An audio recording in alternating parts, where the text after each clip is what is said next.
হাস্য, হাসি জীবনে অত্যন্ত মূল্যবান হয়। কথায় আছে যে হাসি এবং হাস্য আমাদের জীবনে ওষুধের মতো কাজ করে, আমাদের সুস্থ রাখে, আমাদের জীবনের অনুভূতিগুলিকে আরো সুন্দর করে তোলে। কিন্তু প্রত্যেক ওষুধের মতোই এর সাথেও এটাই হয়। প্রত্যেক ওষুধ সঠিক সময়ে, সঠিক মাত্রায়, সঠিকভাবে গ্রহণ করতে হয়।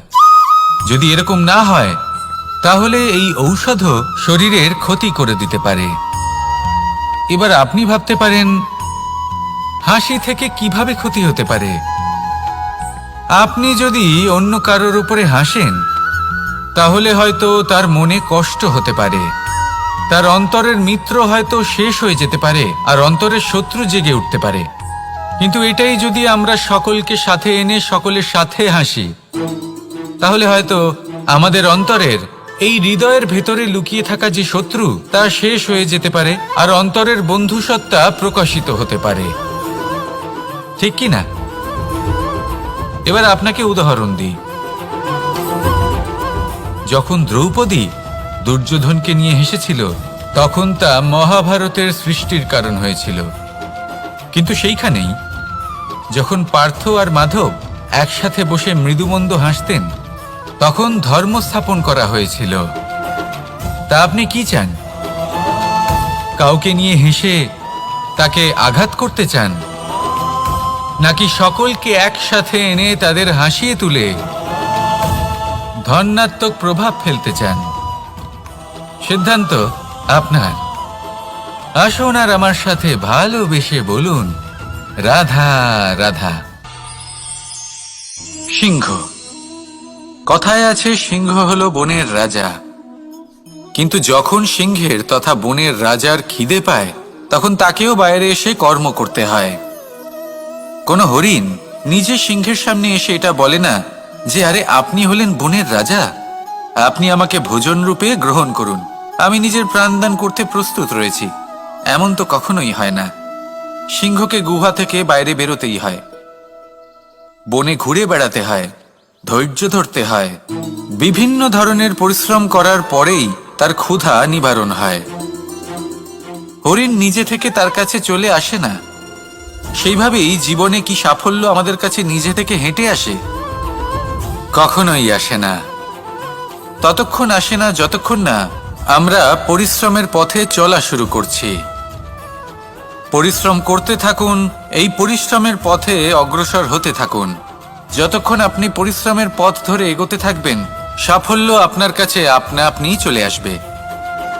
তাহলে জীবনে নিরন্তর প্রয়াস করুন, পরিশ্রম করতে থাকুন, সাফল্য লাভ করুন, আর আমার সাথে ভালোবেসে বলুন, রাধা রাধা। জীবনে ক্ষমা চাওয়া তাও কিছুটা সহজ, ক্ষমা করতে পারা অত্যন্ত কঠিন। ক্ষমা দুই অক্ষরের এই শব্দ হতে পারে, কিন্তু অত্যন্ত বড় এই শব্দ, অত্যন্ত গুরুত্বপূর্ণ এই শব্দ। কখনো কখনো অন্য কাউকে ক্ষমা করে দেওয়া তাও কিছুটা সহজ কাজ, কিন্তু নিজেকে ক্ষমা করতে পারা অত্যন্ত কঠিন হয়ে দাঁড়ায়। অতীতে যদি আমাদের এমন কোনো ভুল হয় যে কারণে আমরা নিজেকে ক্ষমা করতে পারি না, অনেক সময় এমন কিছু ভুল করে বসি যে বিষয় শুধু আমরাই জানি, কিন্তু আমরা নিজেকে ক্ষমাই করতে পারি না, আর আমাদের বিকাশ সেখানে স্তব্ধ হয়ে যায়। কারণ যদি আপনি ক্ষমা করতে না শেখেন, নিজেকে ক্ষমা যদি না করতে পারেন, তাহলে তা আপনার জীবনের সব থেকে বড় বাধা হয়ে দাঁড়াবে। সেই জন্য জীবনে অবশ্যই শিখুন যে কিভাবে নিজেকে ক্ষমা করতে হয়, আর শিখুন যে আগের করা ভুল আবার কি করে না করা যেতে পারে। এই মন হালকা হবে আর প্রসন্ন হয়ে বলবে, রাধা রাধা। আপনি কখনো কোনো সরোবরের দিকে তাকান যার জল হলো শান্ত, স্থির। আপনি স্পষ্ট দেখতে পাবেন সেই সরোবরের তলদেশে কি রয়েছে। তাতে সাঁতরে বেড়াচ্ছে সুন্দর মাছ, চকচকে কিছু পাথর, স্বর্ণরূপী বালি, সবই আপনি দেখতে পাবেন। কিন্তু যখনই আপনি একটা ছোট্ট পাথর তুলে সেই জলে ছুঁড়ে ফেলবেন, তখন সেই জল বিচলিত হবে আর সেই স্পষ্টতা ন্যূনতম হয়ে যাবে। তারপর কিছুই স্পষ্টভাবে দেখা যাবে না। এই ঘটনা মানুষের সাথেও ঘটে। মানুষ যদি বিচলিত হয়ে পড়ে, তখন সে বুঝতে পারে না যে বর্তমানে কি হয়ে চলেছে আর ভবিষ্যতে কি করা উচিত। কিন্তু সেই মানুষ যদি শান্ত থাকেন, স্থির থাকেন, ধন্যাত্মক থাকেন, তাহলে নিশ্চিত রূপেই বুঝতে পারবেন যে বর্তমানে কি করতে হবে আর ভবিষ্যতে কি করতে হবে। তাই নিজের মধ্যে সেই স্থিরতা আনুন, সেই ধৈর্য ধরুন, নিজেকে শান্ত রাখুন আর সবার মধ্যে ভালোবাসা ছড়িয়ে দিন। এই মন প্রসন্ন হয়ে বলবে, রাধা রাধা। সম্পর্ক এ হলো এক বন্ধন যা আমাদের এক সূত্রে বেঁধে রাখে। কিন্তু এমন কিছু ব্যক্তি থাকেন যারা এই সম্পর্কের বিষয়ে নিজস্ব একটা ধারণা করে ফেলেন যে সম্পর্ক এরকম হওয়া উচিত, সম্পর্ক সেরকম হওয়া উচিত। আমি এই সম্পর্কের জন্য কত কিছু করেছি এই ব্যাখ্যা করতে থাকেন আর তার বদলে অনেক কিছু প্রত্যাশাও করেন। কিন্তু সত্য হলো এটাই যে সব সম্পর্ক একরকমের হয় না, কিন্তু প্রত্যেক সম্পর্কের একটা বিশেষত্ব থাকে। যেমন চোখ আর নাকের এই সম্পর্ককেই দেখুন। চোখের সব থেকে কাছে কে আছে? নাক আছে। কিন্তু এই চোখ দিয়ে এই নাককে আমরা দেখতেই পাই না। তবে কি ধরে নেব এই সম্পর্কের কোনো মূল্য নেই? এমনও নয়। ঠিক এইভাবেই যদি কোনো ব্যক্তি তার আবেগ আপনার কাছে ব্যক্ত করতে না পারেন বা প্রকট করতে না পারেন বা আপনাকে বোঝাতে না পারেন, তাহলে তার মানে এটা নয় যে তার সাথে আপনার সম্পর্কের তিক্ততা রয়েছে। এমনটা কখনোই নয়। শুধু চোখ আর নাকের এই সম্পর্কের মতোই হলো আমাদের জীবনে আমাদের আপনজনের সাথে সম্পর্ক। যদি কারোর ব্যবহার আপনার প্রতি অনুচিত হয় বা যদি কেউ অনুপস্থিত থেকে থাকে বা কেউ যদি আপনাকে বুঝতে না পারেন, তাহলে তার অর্থ এটা নয় যে আপনি সেই সম্পর্ক ভেঙে ফেলবেন। বুঝুন, আপনার জীবনে তার গুরুত্ব কোথায় আর তার জীবনে আপনার। সম্পর্ক গড়ে তুলুন, তাকে পালন করতে শিখুন, একসাথে মিলে চলুন। এই মন সুপ্রসন্ন হয়ে বলবে, রাধা রাধা। প্রারম্ভ শূন্যের দ্বারা হয়ে থাকে, তা সে ব্রহ্মাণ্ডই হোক, পৃথিবীই হোক, আদি ইত্যাদিই হোক। সবাই নিজের অস্তিত্ব শূন্য থেকে লাভ করে। এই শূন্য যার নিজের কোনো অস্তিত্ব নেই, কিন্তু সে সকলকে অস্তিত্ব দান করে থাকে। আমাদের এই শূন্যের মতো হতে হবে। যে আমাদের সাথে যুক্ত হবে তাদের অস্তিত্ব অনেক বেশি প্রখর হবে, বিশাল হবে, শ্রেষ্ঠ হবে। কিন্তু যেই আমরা তাদের থেকে দূরে যাব, তারা আমাদের উপস্থিতির আভাস পাবে, আমাদের গুরুত্ব বুঝতে পারবে।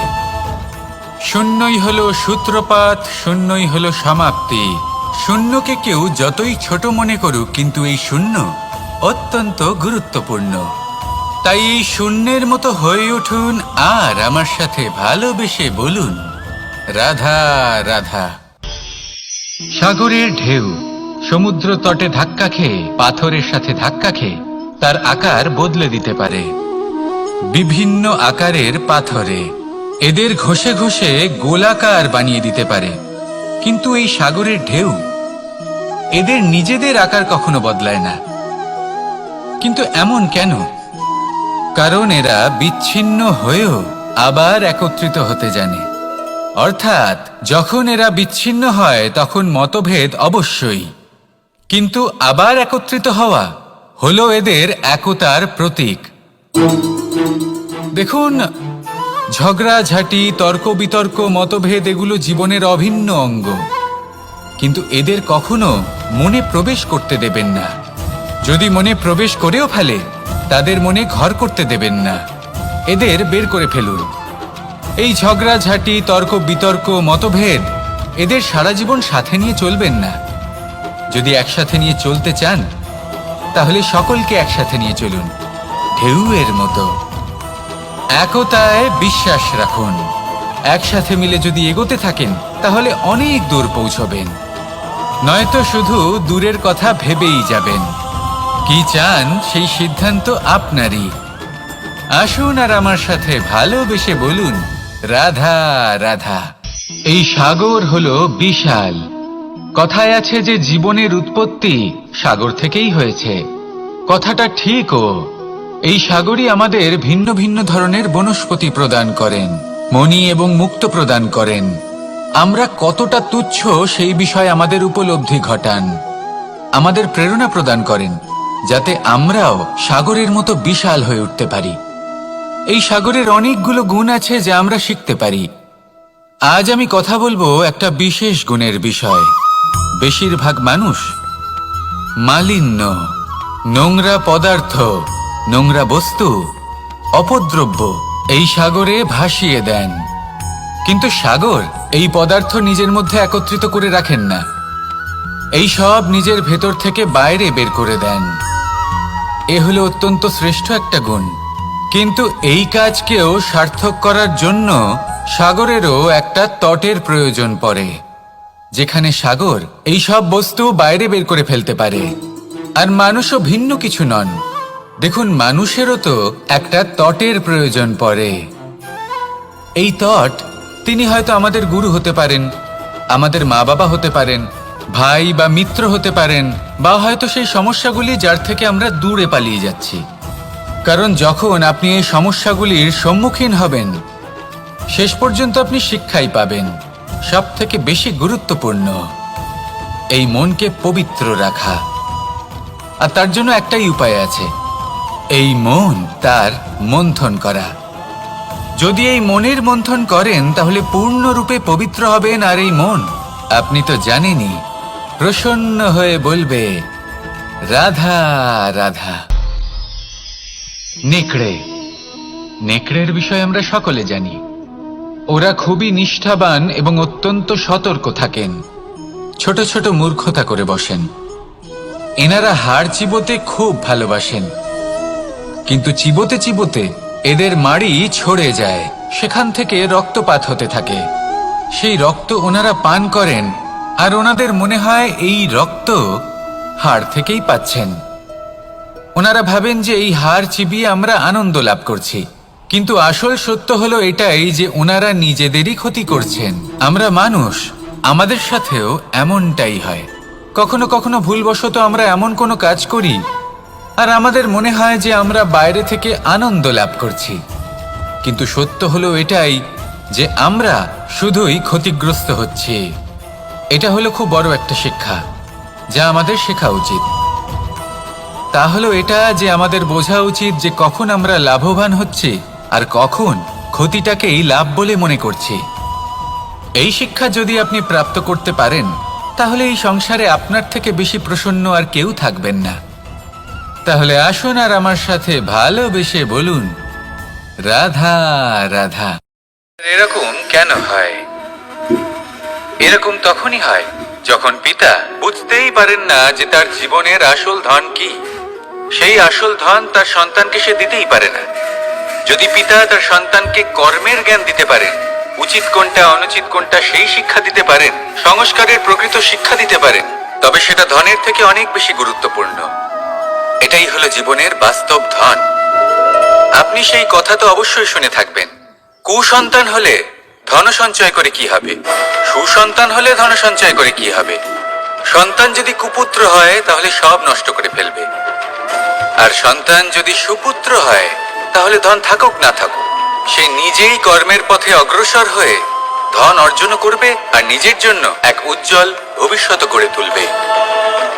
তাই সন্তানকে সম্পদ দেওয়ার আগে কর্মের জ্ঞান দান করুন, সুশিক্ষা প্রদান করুন, কারণ এটাই হলো জীবনের প্রকৃত ধন।